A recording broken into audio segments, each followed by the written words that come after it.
I'm Dick. I'm a recovered alcoholic. I haven't gotten together with my grandchildren for some time. My younger son won't let them come out and see all the drunks that are in my house, and so I haven't really gotten together with them.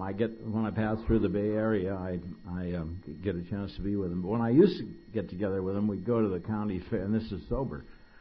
We used to go to the county fair, and I'd say, "Are we going to have fun?" And the answer that they gave was yes, and we did.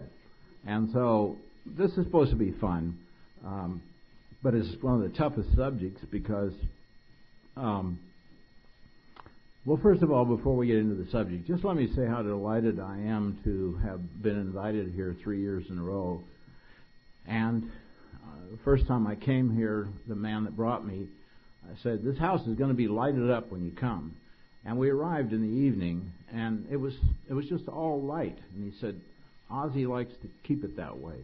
It's a symbol of light, of hope, of success." And the man that brought me today isn't very long sober, and that's the kind I like to talk to a lot. And he said, "You can feel the love when you walk in the door." And that's been my experience. This place is light and love, and so is God, by the way. And that's a very precious thing to me, to be invited here, to be able to talk about not views, but news. The early gospel was news, not views. And so I'm not here to preach. I'm not here to sell anything. As a matter of fact, on the books, I'm happy to say that thanks to a handful of benefactors over 8 years, we now do have about 50,000 books out. And with the internet, all of a sudden, we've gotten almost 19,000 hits. And those are people that want to know. And that's been a pleasure, because there are a lot of people that don't want to know, a lot of people that are critical, a lot of people that are frightened to death.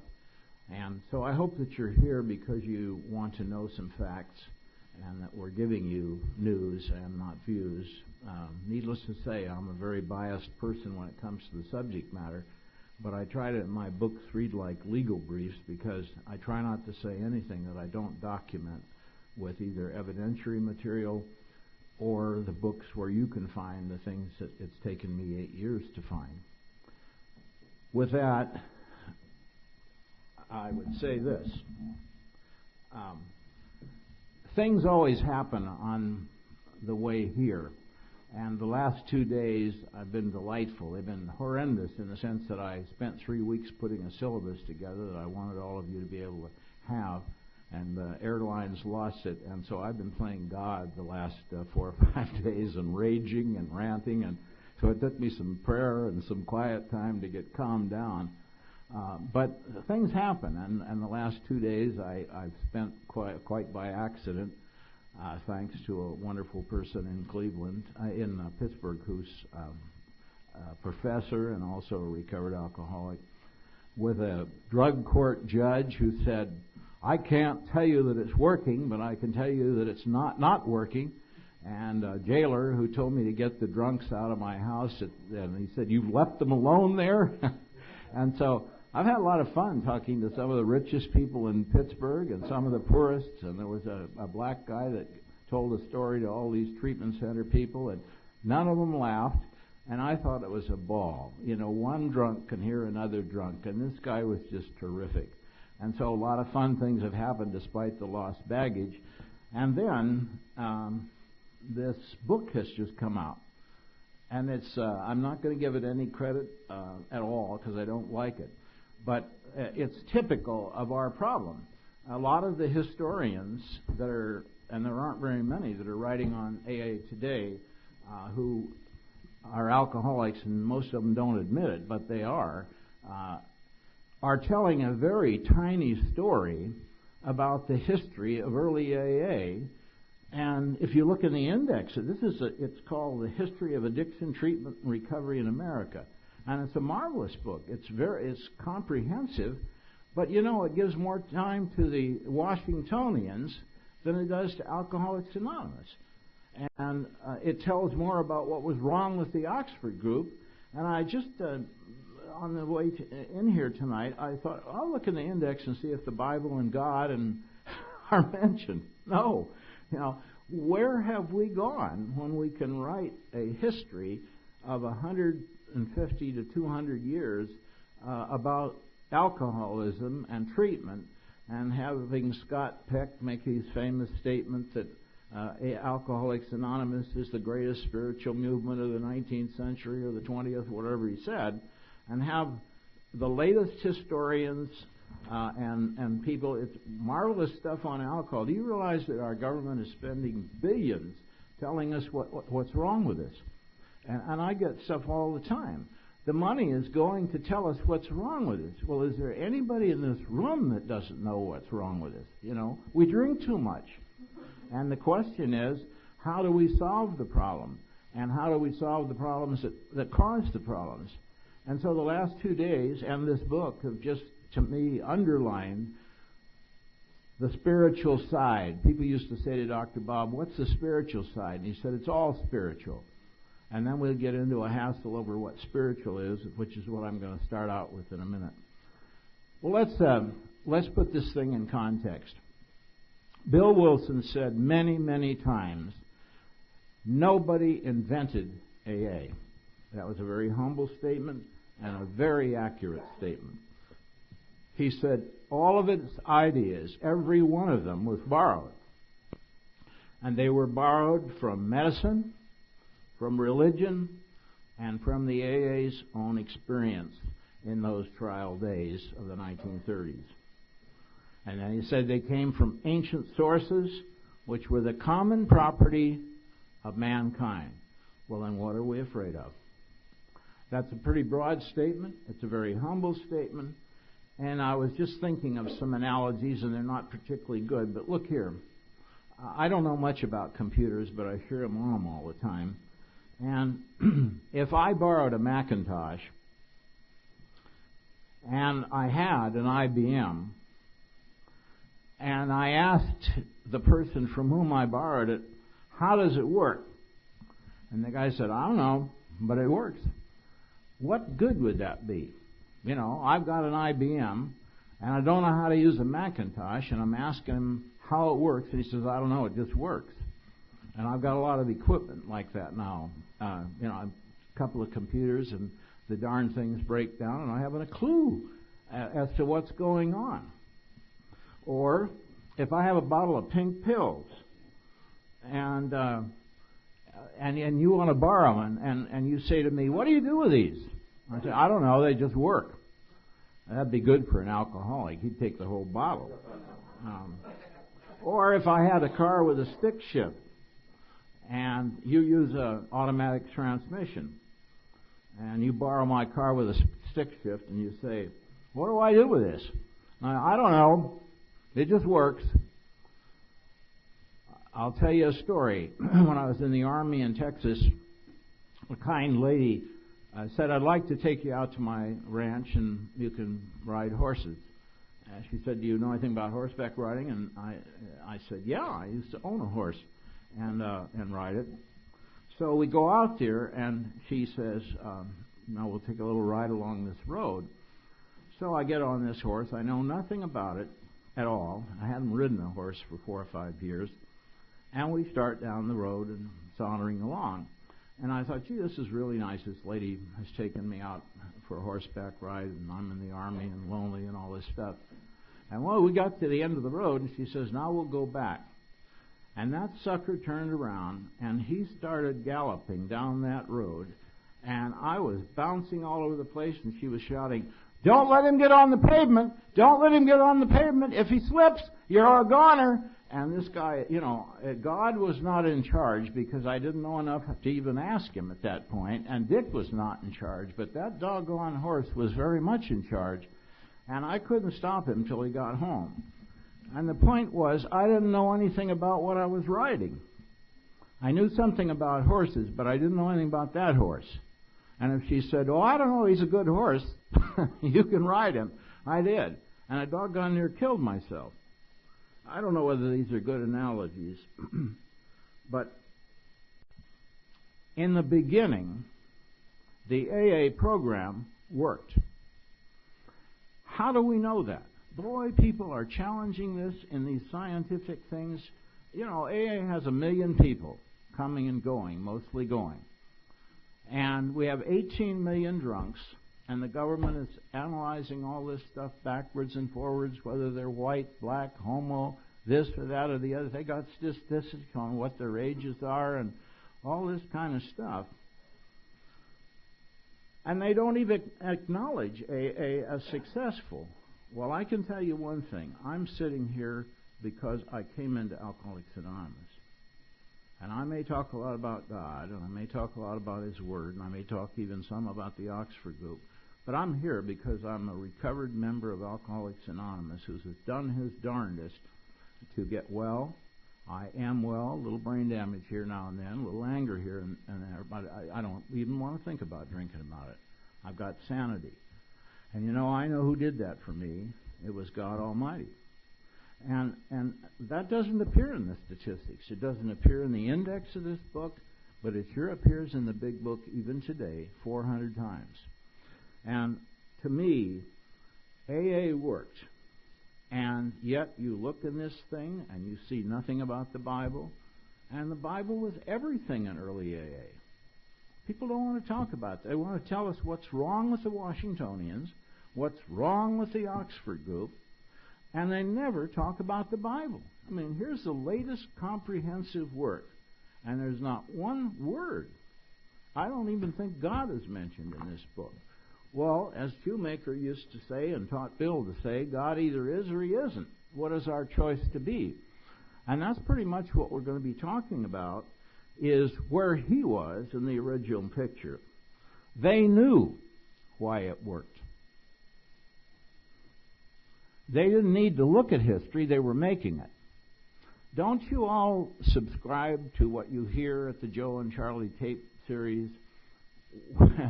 When they go through the fact that we are powerless and people were trying everything.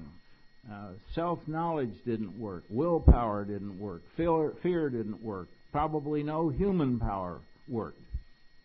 And then it's interesting. I just found this not too long ago. Paul de Kreef, when I was a kid, used to be a distinguished writer on medical aspects in the Reader's Digest. And somehow he got tangled up with writing an article for the Grapevine. We don't have articles like this anymore.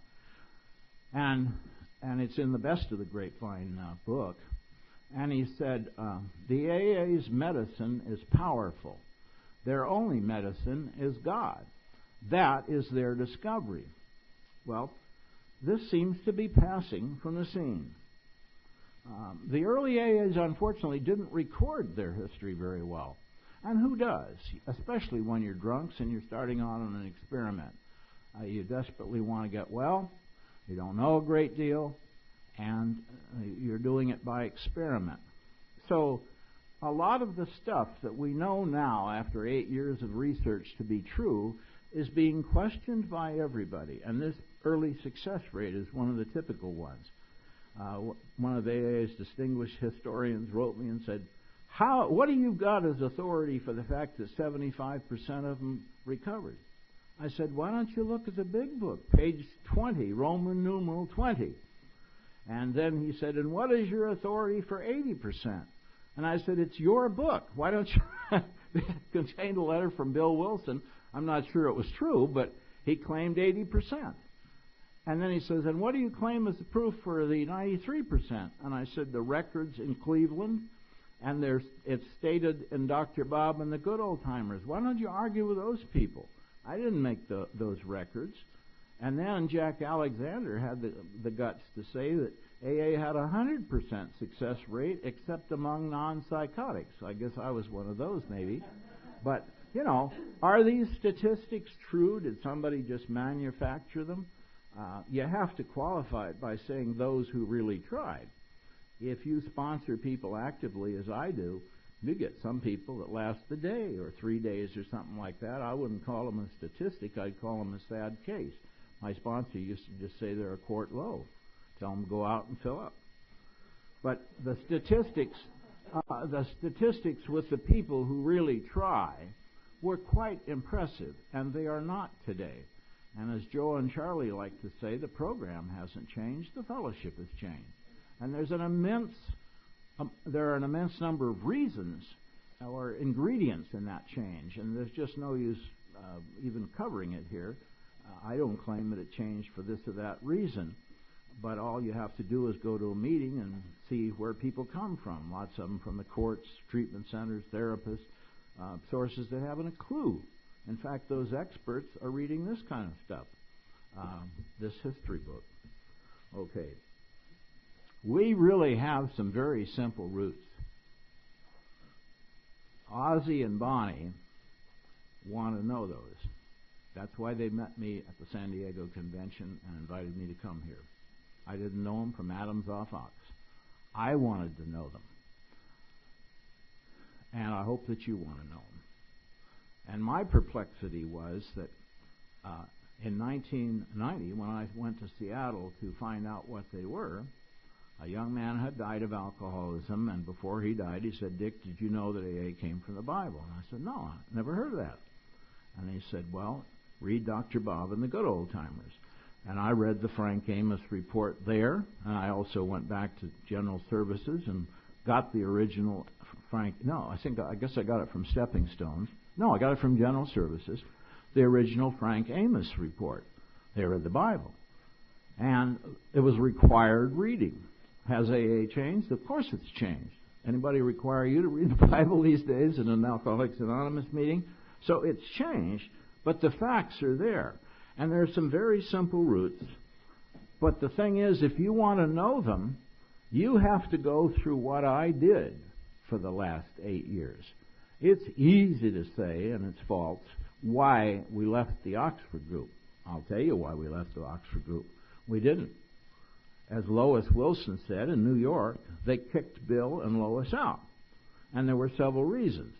One was that a guy threw a chair through a stained glass window in Calvary Church, and it didn't fit too well with the bishop and the people. And the other thing was that they began, because Bill had such a penchant for helping drunks, they began holding meetings outside of the Oxford group, and that irritated the Oxford group people. They basically said, take your meetings elsewhere. And so, we've got a big, long laundry list of why we left the Oxford group. I don't really care, because there is so much that we got from the Oxford group that may or may not be good, but we ought to know it, because it's the heart of our steps. We didn't get kicked out of the Oxford group in one sense, and you can quote me if you want to. We still are the Oxford group. And you'll see that in the sense that not the biblical theory behind our steps, but the wording of our steps comes from the Oxford group. So why tell everybody why we left the group when the structure is in those steps, and that structure produced the success rate? Now, I am not an advocate for the Oxford group. As Nixon used to say in front of the Nixon committee, I never have been an Oxford group member. I am not a card-carrying Oxford group person. I'm not. And I think everybody likes to tar and feather me with that, because then they can say, well, we don't have to study the Bible. Dick is an Oxford group man. That doesn't add up. It doesn't add up. I'm not. AA had 6 roots, and we'll be talking about that this weekend. The problem is there weren't any details. And there's no use discussing why. I've done that at previous seminars. But boy, if you set out to find out what we took from the Bible, and what we took from the Oxford group, and what we took from Sam Shoemaker, and what we took from Quiet Time, and what we took from Ann Smith, and what we took from the early Christian literature, you'll have to read my books or spend 8 years, and I'm still learning. And it gets very simple. But there isn't any place you can go. I've been everywhere. There isn't any place that I can think of, or any person that's significant in the surviving group. The Shoemaker daughters, the Episcopal archives with the Wilson Shoemaker letters, all that stuff, you can't find it in AA literature. It doesn't exist. And there may be good reasons and there may not be reasons, but if you want to know the facts, you've got to work for it. And I've spent 8 years doing that, and 13 books. But let me say this. there's only one question that's important for me and for you, I would hope. So what? If this weekend cannot pass the so what test, you have come here in vain, and if my books don't arrive, you'll miss nothing. You'll miss nothing. Because if there's no reason for knowing the roots, and this is really when I talked to Ozzy, he said, would you come again? And I said, yeah, because I'm moving towards kind of a study guide. That's, in fact, we were talking about it this afternoon. It's going to be called The Golden Text of AA, and it's on page 191 of the big book. I had to scurry and read it, so you got to do that by tomorrow. So next year, if I'm still alive and still invited, it'll be on the Golden Text of AA, and it'll be a simple study guide of how to find out how to learn the big book in the same way that Joe and Charlie have helped me by teaching it, and at the same time learn the roots and understand them better at the same time in a simplified form. Now, how can we convey this message today, even if we know where AA came from, these 6 basic sources? How can we make the message meaningful? Well, I struggled with that. Boy, oh boy, this last book that I wrote is so long I can't even remember what's in it, and, the guy that endorsed it is the head of the National Council on Alcoholism, and he says, Dick, the time has come to write small pamphlets. And so I'm doing that. One thing is our stuff doesn't come. I got a pamphlet that's so small I can't even believe I wrote it. Here it is. And it's got nothing but Bible verses in it.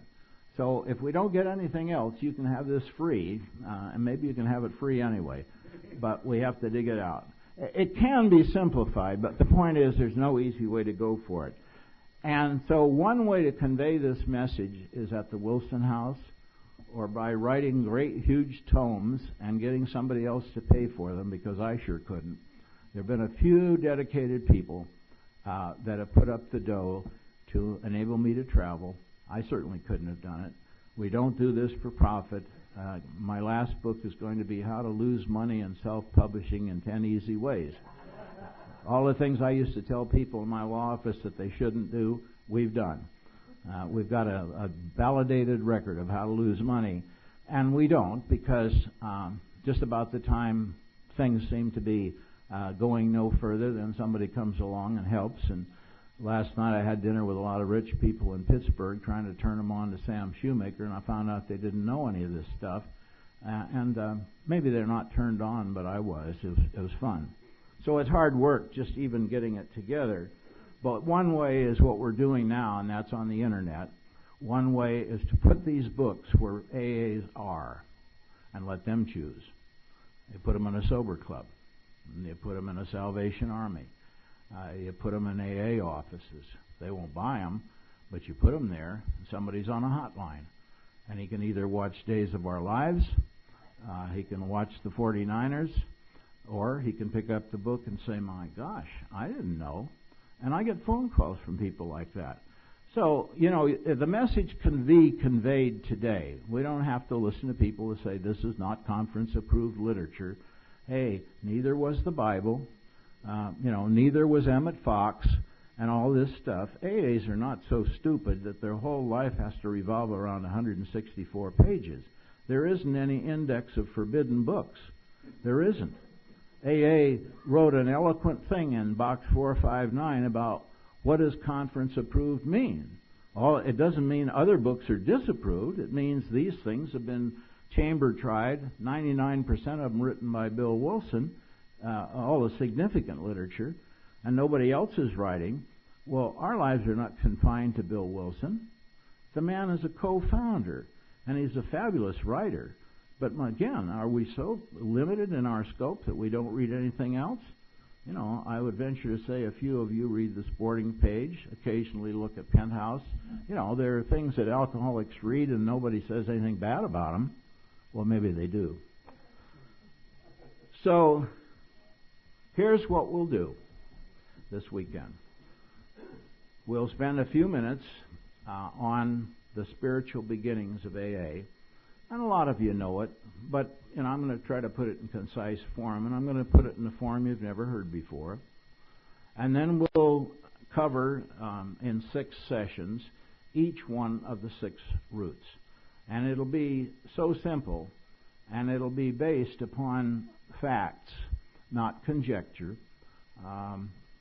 There are at least 3 Bibles out.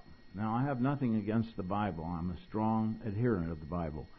But these Bibles have been put out by Thomas Nelson, by Zondervan, and another one.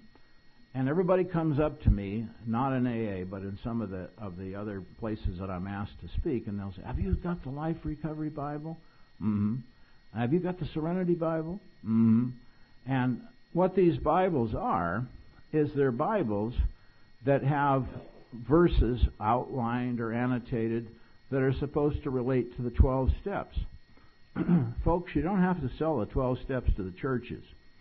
What you have to do is to sell the AAs on the Bible if they're at all interested. And so all I'm trying to do is find out what the original AAs read. It's up to somebody to go to his own synagogue, his own Catholic church, his own Protestant body, or wherever he wants to go, but he ought to at least know where it came from, and not have somebody ramming. This has been the only, if there is an AA aversion to religion, and I don't think it's anywhere near as strong as people think it is, but if there's one, it's when somebody tries to ram a particular dogma down your throat. But what is the harm in knowing where we came from? It's a whole different thing. The Big Book in early AA said, we encourage religious associations. It's still in the Big Book. I don't think they do anymore, but it's still there. And they did. They weren't afraid of God. They weren't afraid of religion.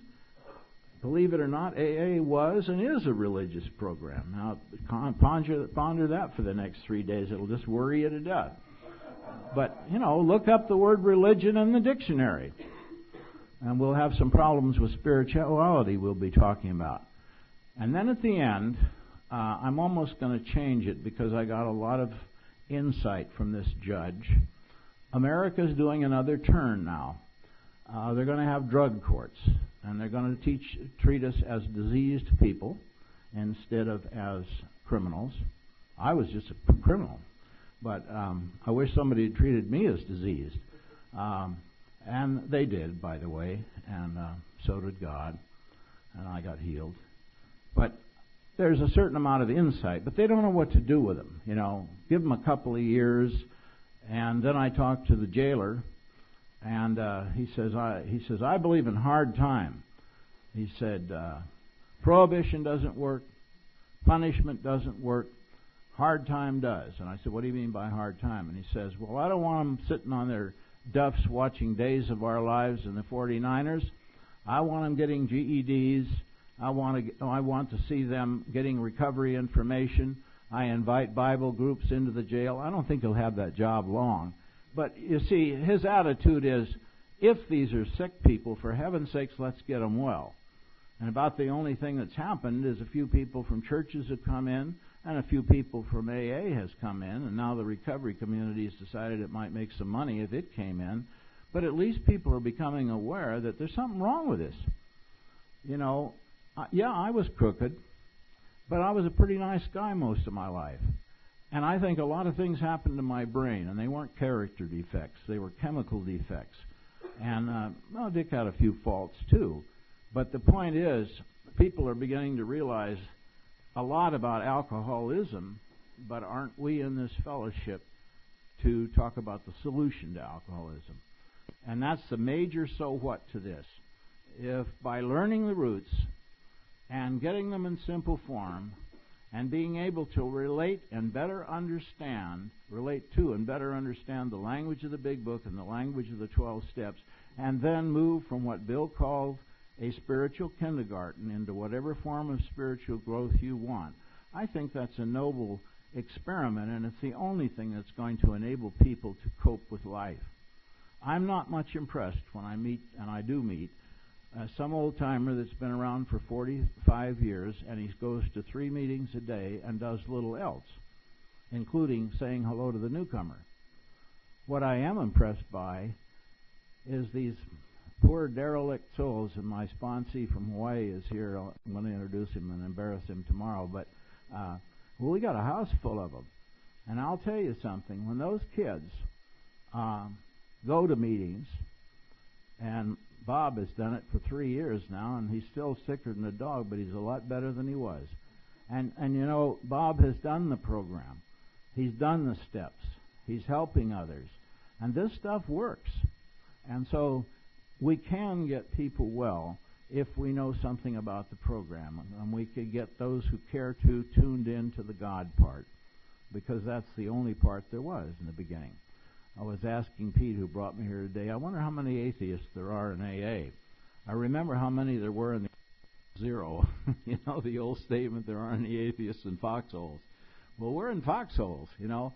Those bullets are flying around. And it'd be fun sometime if Gallup would take a poll of how many atheists there are in AA.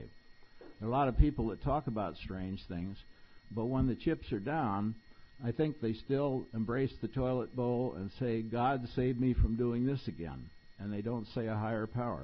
Okay, so that's a little introduction. I want to cover, in whatever time there is, AA's spiritual beginnings from a factual standpoint, and bring together what really has been a dichotomy. We have Dr. Bob and the good old timers, which they like to read in Akron. We have Pass It On, which it seems like nobody likes to read. They fired 3 people who wrote it, and it finally got written, and I think it's a darn good book and well researched. And so we really have 2 stories in AA, and it's only one story. And I believe it's very simple to put together, so here we go. AA is a spiritual program. And what I wrote in this syllabus that I hope comes from the airplane, what that means is questionable. I don't really care. Some AAs say their entire program is spiritual. But everybody, I think, would agree, or most would agree, that AA presents a spiritual solution to the problem of alcoholism, whatever that means. Well, the only thing it can possibly mean is not what somebody calls spirituality. But if you want to know what spirituality was, I can't think of a better author than Bill Wilson on the subject. And in the first edition, he called spirituality dependence upon our Creator. That's good enough for me. Now, we've invented all kinds of... I asked one of the trustees not long ago. I never saw a trustee in my life before, but I saw this guy. And I said, what's spirituality? And I started yawning by the time he got through. And I still didn't know what he said. And as Mel B. wrote, if AAs were asked to say, what does it mean when you say our program is spiritual and not religious, he said most couldn't effectively answer that question. I couldn't, because I looked up both words in the dictionary and they're virtually the same. I can give you a lot of guessing, a lot of views, but there isn't much news on that topic because the word spirituality wasn't much a part of early AA, if at all.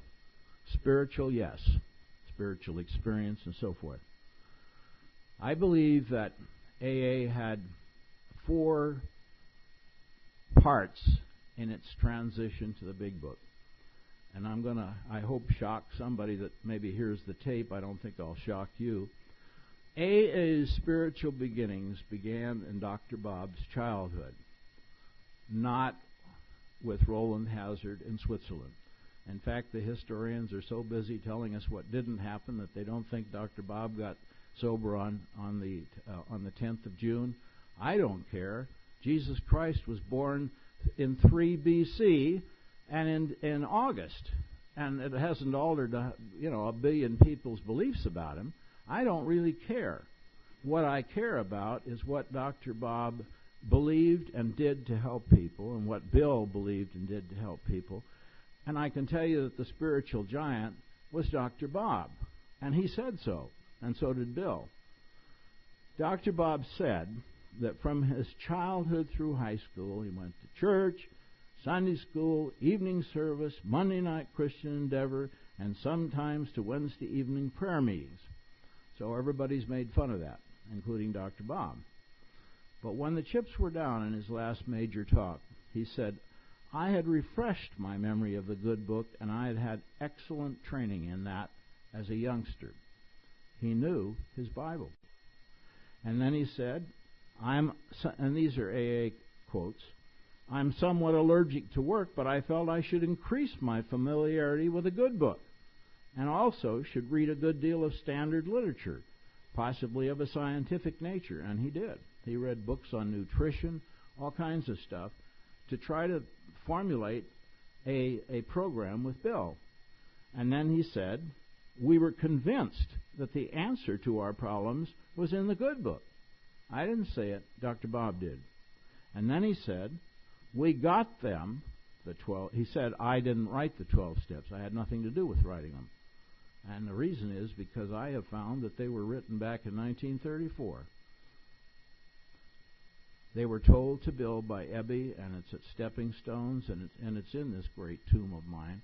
And you just won't find that stuff. They were very specifically laid out. The Oxford group didn't have 6 steps, and AA didn't have any steps. They had the Bible in the Oxford group, but Ebby really laid some solid stuff out to Bill, and you'll find it in my book Turning Point, and it came from Stepping Stones, and it's Bill's own writing. But if Dr. Bob was asked a question about the program, his usual response was, what does it say in the good book? And he cited the Sermon on the Mount as the underlying spiritual philosophy of AA, and so did Bill Wilson. Now, it's sort of a God either is or he isn't, and the Sermon on the Mount is either significant or it isn't, but I'm not the one to call Dr. Bob and Bill liars. I think Bill may have fudged now and then, but I have found in terms of historical research that Bill went to great lengths to get the truth. In 1954, he interviewed all kinds of old-timers with Nell Wing to record this stuff. And I've gotten a lot of the stuff from my books from tapes that I don't think anybody's ever quoted. And I got them free of charge from the General Service Office in New York. So I'm not one to contest Bill's statements. And he and Bob both said that the basic philosophy of AA was the Sermon on the Mount. And then Bill said about Bob, I sort of depended upon him to get me into heaven. Bob was far ahead of me in that sort of activity. I was always rushing around, talking and organizing and teaching kindergarten. I never grew up myself. Now, not only is that a humble statement, but it's an accurate statement. Bill didn't just say that once. He said it many times. And AA literature said that. The giant in AA spiritually was Dr. Robert Holbrook Smith. And it's, he had a few shortcomings. He drank too much. So did I. Bill said he and Bob never quarreled. There isn't any evidence that I've ever that's come to my attention that would indicate that Bill said, no, we didn't get our ideas from the Bible. You won't find that anyplace. At least I haven't. And I think I've seen more things than just about anybody that's written, because I've been looking for it. I don't mind finding negative stuff. If I do, I'll sure let you know. Anyway, I believe that it's fair to say that AA's spiritual beginnings began in Dr. Bob's childhood. Because when Bill came to Akron, they sat around every night until 2 in the morning chewing over this stuff. The Oxford group stuff, the Bible, and then Ann would read to them from the Bible, and she'd read other literature to them during the day. That was a big spiritual time when they first started out. And it was not just based on Dr. Bob's knowledge, but after all, he was one of the 2 co-founders. Okay, a Swiftie on the Akron Genesis. I wrote a book called The Akron Genesis. I think it's one of the best ones I wrote because it's kind of like a storybook. And you find so many AA expressions in there that were in the newspapers in Akron. Self-centeredness is our problem, all this great stuff. And why? Well, because those were Oxford group expressions, but it all started with Harvey Firestone's drunken son, Russell. And Russell was the town drunk. In fact, I've been told by a couple of Firestones, Leonard and Morgan, who come from different sources, they were all drunks. The Firestones had some drinking problems. And so they brought Jim Newton up from Florida, and he got friendly with Harvey's son, Russell, and then he found out that Russell drank too much, and he got concerned about it. He even went to a treatment center and stayed there with Russell to try and help him. And in the meantime, he was working on him with the Bible and the Oxford Group principles. And so finally, he persuaded Sam, and this is stuff that's just come to me recently from the Episcopal Archives. He persuaded Sam Shoemaker to come out to Akron in 1931 and meet with the Firestone family. And they all decided to Shanghai Bud to the Bishops' Conference of the Episcopal Church in Denver. So all these bishops and everybody else climbed on the train, the Firestones, and Bud was drinking a quart a day all the way back there. And they were all witnessing to him, and I'm sure it was very effective. And so they got to Denver, and I don't know what happened there, but on the way back, Sam Shoemaker took Russell into a train compartment and had him make a decision for Christ, and the effect was instant and miraculous. It's just about as interesting as Bill's Hot Flash story, which sold a lot of big books over the years. Everybody's made fun of Russell because he went back to drinking, and he sure did, but so did Bill's sponsor. The point was that he got well. But what did he have? He didn't have a program. But what he did do is, while he stayed well, he and Jim Newton, for the next couple of years, went all over the world talking about Oxford Group and Bible study and all this stuff. And finally, with his son a couple of years sober, and looking like he might accomplish something in the rubber industry business, they all invited the founder of the Oxford Group to come to Akron, Frank Buchman. So he came with 30 lords and ladies and distinguished folks, and they took over the town. And you'll find that in my book, The Akron Genesis. I just went back and read all the early newspapers, and it was real fun because they're talking about the Firestones say they read the Bible daily, and all this stuff. And so they were witnessing, and they did it in the schools, they did it in the churches, they did it finally at the Mayflower Hotel. And Ann Smith had a problem, and his name was Dr. Bob. And Henrietta Seiberling had some problems. They weren't drinking, but she was separated from her husband, and they had her down in the gatehouse on this huge mansion. And two other ladies went. One of them was T. Henry Williams' wife. And they were electrified by the testimonials. The same old news, not views. People getting up there and saying, here's what God did for me. I used to, bite my fingernails, and now I don't anymore, and whatever. And, with the Firestones, and it wasn't just the Firestones, it was the Seiberlings, all the big rubber magnate names were there. And so it attracted people by the newspaper publicity and also by the names involved. And Anne and these other three ladies went there, and they immediately interested Dr. Bob in the Oxford Group. And for 2.5 years, he read the Bible 3 times from one end to the other, and he did everything the Oxford Group people suggested. He learned about the 4 absolutes. He read, I don't think he's read as many books as I have, but he read all that there were at that time. I believe that, because I found most of them in his library and saw them. And so he read and read and read. And as he said, I've read an hour of every day of my life, so I must know something. And he drank. And then the fun part of the story is that Henrietta Seiberling got revelation from God, she felt. And John Seiberling cries whenever he tells me this story, and he's told it to me several times. How did she know he shouldn't take 1 drink? And that's the message she got. She didn't know about an allergy. She didn't know about the first drink. But she told Dr. Bob. And the first time I heard that story, I said, so what? And John Seiberling said, what do you mean, Dick, so what? She didn't know anything about an allergy and an obsession and the progressive nature of the disease and the craving and blah, blah, blah. She felt she had a message from God, and she said, Bob, you shouldn't touch 1 drink. And we're going to have a meeting, and we mean business. So they all came in good Oxford Group style to T. Henry's house at this special meeting. And I'm sure one said, I beat my wife yesterday, and the next one said I was unkind to my dog, and so forth. And Dr. Bob finally says, I'm going to tell you something that's a secret. I'm a secret drinker, is how he put it. a secret drinker. Everybody in town, he was a rectal surgeon. There must have been a lot of people with rear ends that were in trouble, either because they didn't go to him or they did. And he had no business. And he was in trouble. And so he was not a secret drinker, but the technique was the fifth step. Draw him out by telling your shortcomings. And so he did. And then they said, do you want to pray? And he said yes. And he dropped to the carpet in T. Henry's home on Palisades in Akron. And they all prayed for Dr. Bob. And he continued to drink.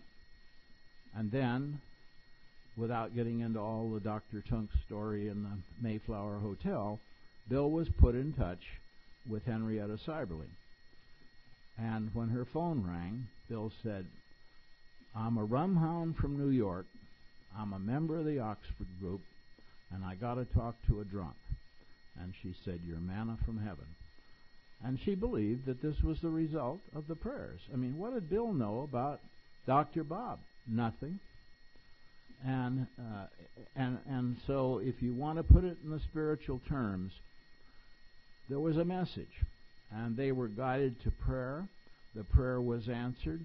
And a drunk named Bill, who hadn't gotten anybody, not one person sober, is put together with Dr. Bob. And Dr. Bob said, I'll give this bird 15 minutes. That's tops. That's it.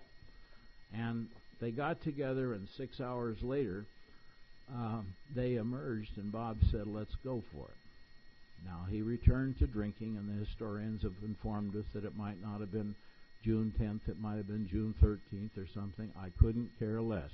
I don't, what is the Washington's birthday? When I was a kid, we used to know. Now we got things called President's Days and, Thanksgiving. I don't even know when Thanksgiving is anymore. I don't care. I still eat the turkey. We still have a Christmas tree. And Christmas wasn't on Christmas. So I don't care about that. But what I do care was that these two men got together, and Dr. Bob had his last little fling, and now they're even claiming he didn't go to the medical convention. I couldn't care less. But he sure did get drunk. And then finally, Bill got together, and I pity the poor person whose hind end was operated on that day. He gave him some beers to stop him from shaking, and Dr. Bob took his last drink, and AA was founded, and that's why we have Founders Day. And that's the Akron genesis, if you will. Started in 1931 with Sam Shoemaker, and circuitously got Bill and Bob together, and they were both Oxford group men. The other story, the historians are working on that. They say Dr. Jung never met with Roland Hazard in Switzerland. Well, I've got Dr. Jung's letter. I made a copy of it with permission, and I have it in my archives. And Dr. Jung said he got together with Roland Hazard. That's good enough for me. I don't know why these people would lie. Roland Hazard told that to people. And the story is in the big book, so I'm not going to bore you with that, but the substance of it was that Roland Hazard had a severe drinking problem. He went to Switzerland, treated with Jung for a year, came back to America, got drunk, and the historians have now proved that he was in 2 medical facilities in 1932. Exactly. That's why he went back to Switzerland. And when he went back to Switzerland, the story is, Jung said, I've never seen anybody in your condition recover. You've got to have a religious experience, otherwise called a conversion experience. I recommend you align yourself with a religious group. And he didn't, some say it was the Oxford group.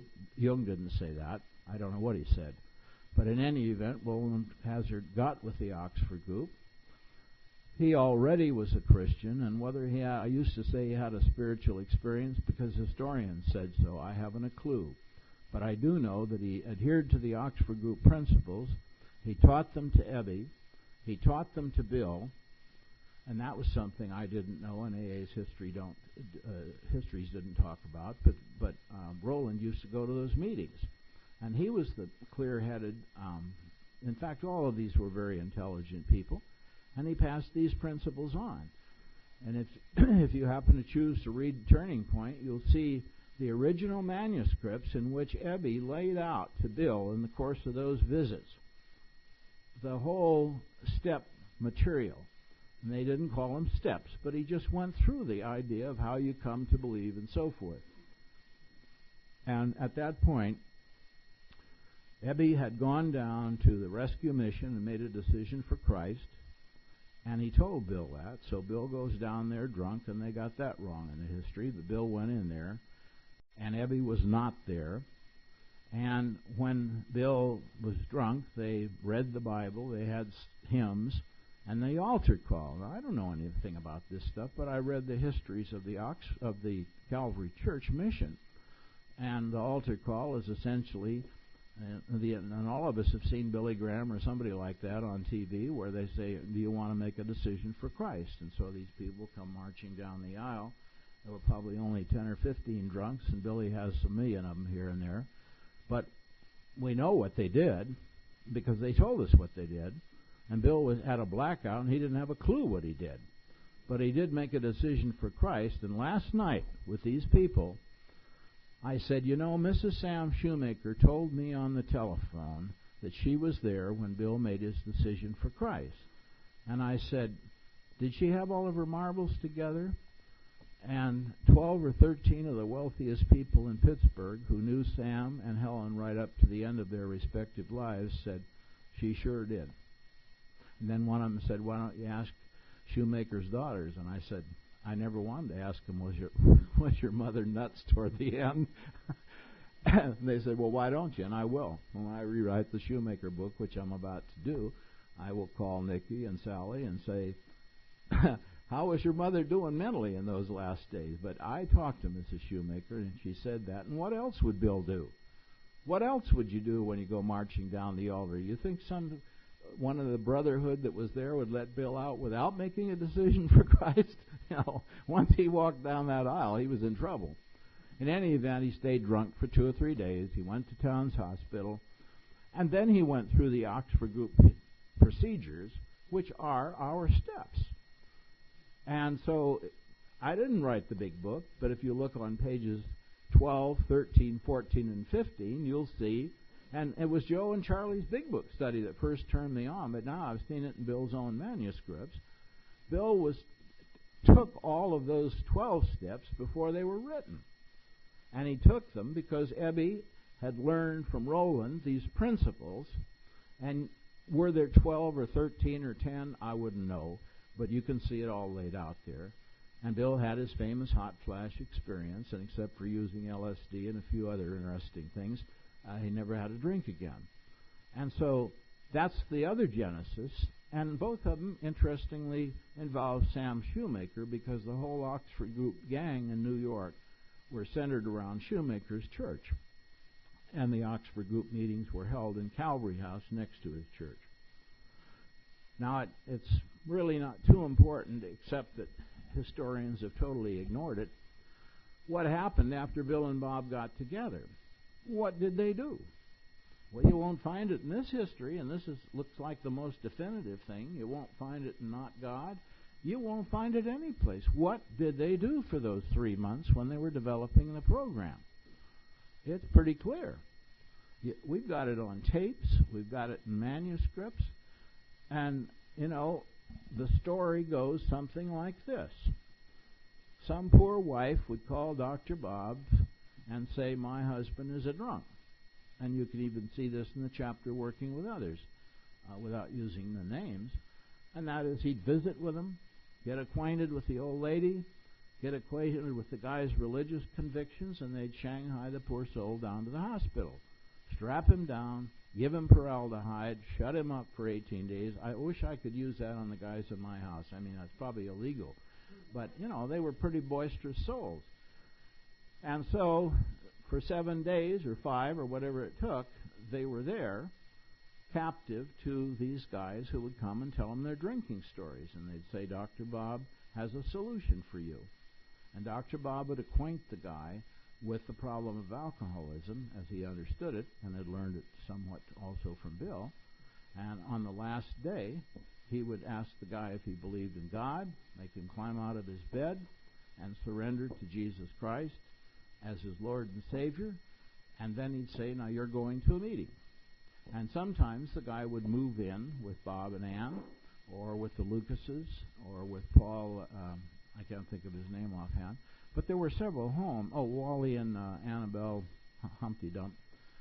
There were several homes, finally, where these people were trying to do the same thing that Bob and Ann was. Well, what did they do in those homes? There was only one meeting a week. Never any drinking story. They'd start with a prayer. They'd read the Bible. They'd have a quiet time, which used to drive the jittery drunks nuts, but they were trying to indoctrinate them, and if they hadn't surrendered in the hospital, they went upstairs in Dr. Bob's house and surrendered, and that was a requirement for membership. And what is the so what factor? Well, they worked with other drunks. It was critical. I work with them. I don't work with other drunks to stay sober. I work with other... Well, I don't know why I work with other drunks. It's the damnedest, hardest thing I ever saw in my life. You know, it's really tough. Pardon the damn. And I don't know why they worked with them. Maybe they thought they had to stay sober, and they sure did, and I sure have. But they did work with people, and that was part of the game, a big part of it. Dr. Bob would tell them that he had a pigeon down in the hospital, and away they'd go, and they'd all visit and tell their stories, and the same routine went on. And then Ann Smith would have at her home what she called her quiet times, and they'd be about an hour and a half. And they'd all meet together, and they'd have prayer and Bible study, and they might or might not use the upper room, which I'll get into with you in another session. And they would discuss something from her journal. And she had written down all of these Oxford Group principles and the biblical principles, so they were getting it from several sources. Ann had been a teacher, and she taught. So that was the Akron picture. They were in the hospitals, they were in the homes, they were in Dr. Bob's home with Ann. They were having one meeting a week, an Oxford Group meeting. So what are we afraid of the Oxford Group for? The rest of the time is what is what they were doing. That's the part of the history, and that's why if we never say anything else on this weekend but Bible, you can call me a Bible thumper, but I'd rather have you call me a guy who finally brought the Bible to the fore in AA so we could take a look at it and say, well, what did they study? Not what's in the Life Recovery Bible or this Bible or that Bible. I'm not interested in what some clergyman says we ought to study. I'm only looking at it from the viewpoint of AA's own. I'm a recovered alcoholic, and I know what got me well, and it was Alcoholics Anonymous, the 12-step, the big book, the Bible, believing in God, working with drunks, using the telephone, all this stuff. And I went at it with tooth and tongue, and so did those early AAs. They wanted to get well, and they did it all. They did it with desperation. They went to any lengths. Last part of this thing is going to be quick. Is AA spiritual or religious? Well, I've covered some of that. But here's just some facts for you.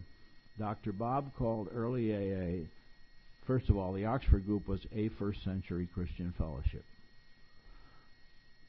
Dr. Bob belonged to the Presbyterian Church because he felt it was important for him to have that spiritual growth. He finally joined the St. Paul's Episcopal Church just before he died. He studied the Bible intensely. He read Christian literature. They had quiet time and prayer. By any definition, what he was doing was religious. And who cares? But I mean, let's just get some facts out. And Bill's story is different. And Ozzy could tell it to you a lot better than I can. But, you know, Bill was involved in a religious way for a few years, and then he wasn't. And even though he says he was an agnostic, he may have been when he wrote the big book, but he had described in the earlier manuscripts that he was an atheist. He did not believe. Lois didn't like the Oxford Group. Bill didn't know anything about the Bible and said so.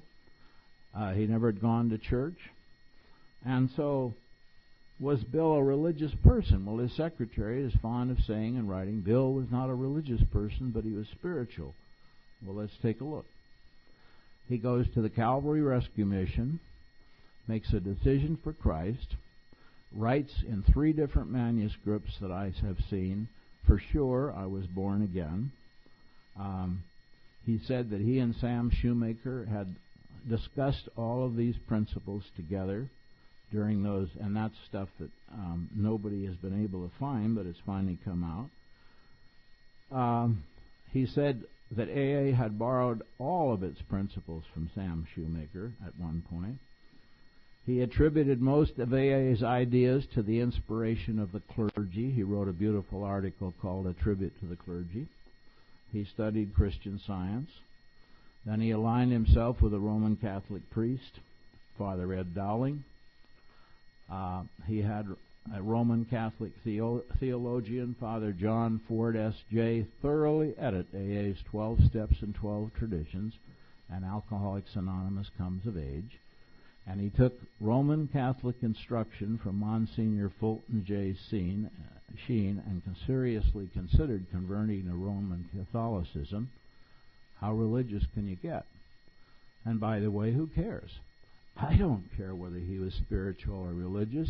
I'm interested in what he did to get well.